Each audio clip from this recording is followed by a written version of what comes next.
एक बार गणेश जी एक लड़के का वेश धारण कर नगर में घूमने निकले। उन्होंने अपने साथ में चुटकी भर चावल और चुल्लू भर दूध ले लिया। नगर में घूमते हुए जो मिलता उससे खीर बनाने का आग्रह कर रहे थे। बोलते, माई खीर बना दे।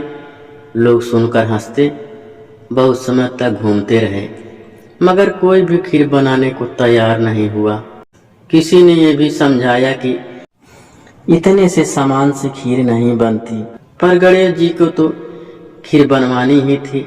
अंत में एक गरीब बूढ़ी अम्मा ने उन्हें कहा, बेटा चल मेरे साथ, मैं तुझे खीर बनाकर खिलाऊंगी।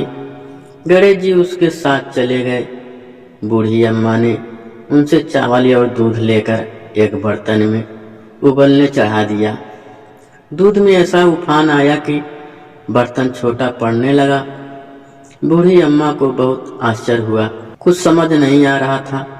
अम्मा ने घर का सबसे बड़ा बर्तन रखा, वो भी पूरा भर गया। खीर बढ़ती जा रही थी, उसकी खुशबू से चारों तरफ फैल रही थी। खीर की मीठी मीठी खुशबू के कारण अम्मा की बहू के मुंह से पानी आ गया। उसकी खीर खाने की तीव्र इच्छा होने लगी। उसने एक कटोरी में खीर निकाली और दरवाजे के पीछे बैठकर बोली, ले गणेश तू भी खा, मैं भी खाऊं। और खीर खा ली। बूढ़ी अम्मा ने बाहर बैठे गणेश जी को आवाज लगाई, बेटा तेरी खीर तैयार है, आकर खा ले। गणेश जी बोले, अम्मा तेरी बहू ने भोग लगा दिया, मेरा पेट तो भर गया, खीर तू गांव वालों को खिला दे। बूढ़ी अम्मा ने गांव वालों को निमंत्रण देने चली गई। सब हंस रहे थे। अम्मा के पास तो खुद के खाने के लिए तो कुछ नहीं है, पता नहीं गांव वालों को कैसे खिलाएगी। पर फिर भी सब आए। बूढ़ी अम्मा ने सबको पेट भर खीर खिलाई। ऐसी स्वादिष्ट खीर उन्होंने आज तक नहीं खाई थी।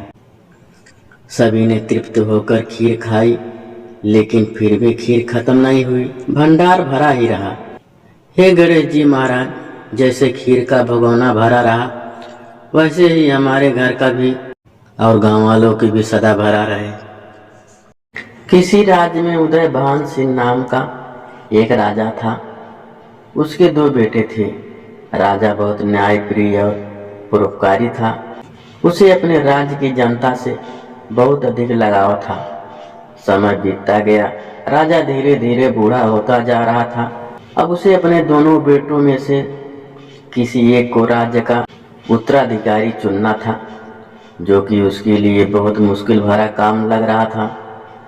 राजा अपने दरबारी के मंत्रियों से सलाह लेता है। सभी मंत्रियों ने राजा को अपने अपने सुझाव दिए, लेकिन राजा किसी के सुझाव से सहमत नहीं हुआ। उन्हीं मंत्रियों में से एक मंत्री ने कहा, महाराज, अपने राज्य में एक महात्मा रहते हैं, उनके पास जो भी जाता है उसे समस्या का समाधान जरूर मिलता है। इसीलिए हे राजन, आपको एक बार उन महात्मा से जरूर मिलना चाहिए। हमें विश्वास है कि महात्मा जी आपको कोई न कोई रास्ता जरूर बताएंगे। राजा अपने घोड़े पर सवार होकर महात्मा से मिलने पहुंचता है। वह आश्रम पहुंचकर अपनी पूरी बात महात्मा को बताते हैं। महात्मा जी राजा से दोनों राजकुमारों को अपने आश्रम में कुछ दिन के लिए छोड़ने को कहते हैं। राजा अपने दोनों बेटों को महात्मा के आश्रम में भिजवा देते हैं। आश्रम में दोनों राजकुमारों को अपना अपना विश्राम कक्ष दिखाया जाता है। कुछ समय बाद महात्मा दोनों राजकुमारों से बारी बारी उनके विश्राम कक्ष में मिलते हैं और उन्हें वहां रहने के नियमों के बारे में बताते हैं। दोनों राजकुमारों के विश्राम कक्ष के बीच में एक झोपड़ी बनी हुई थी, जिसमें राजा छिपकर अपने राजकुमारों के बर्ताव को देखता था। राजा का बड़ा बेटा विश्राम में भेजे जाने से बहुत नाराज होता है। वह आश्रम में रहने के किसी भी नियम को नहीं मानता था, जबकि उसका छोटा भाई सुबह उठकर अपने विश्राम कक्ष की सफाई करना, नहाना धोना, पूजा पाठ करना, सभी तरह की नियमों का पालन करता था।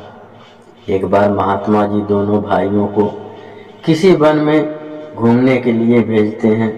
दोनों कुछ दूर चलते हैं तो उन्हें एक लहूलुहान चिड़िया गिरी हुई दिखाई देती है। उसे देख छोटा भाई उसे उठाकर पानी पिलाया, उसको घाव पर पट्टी भी करता है, जबकि बड़ा भाई उसे ऐसा करने से मना करता है। लेकिन वह उस चिड़िया को राहत पहुंचाता है। फिर दोनों राजकुमार वन में थोड़ा और आगे बढ़ते हैं तो उन्हें भिखारी का भेष बदलकर राजा और महात्मा मिलते हैं। वे दोनों राजकुमार उसे कहते हैं, हम दोनों सगे भाई हैं, हमारे पिताजी की कल मृत्यु हो गई, इसीलिए हम दोनों अपनी संपत्ति का बंटवारा करने के लिए राजा के पास जा रहे हैं। कृपया हमें राजा के दरबार तक पहुंचाने का सही मार्ग बताएं।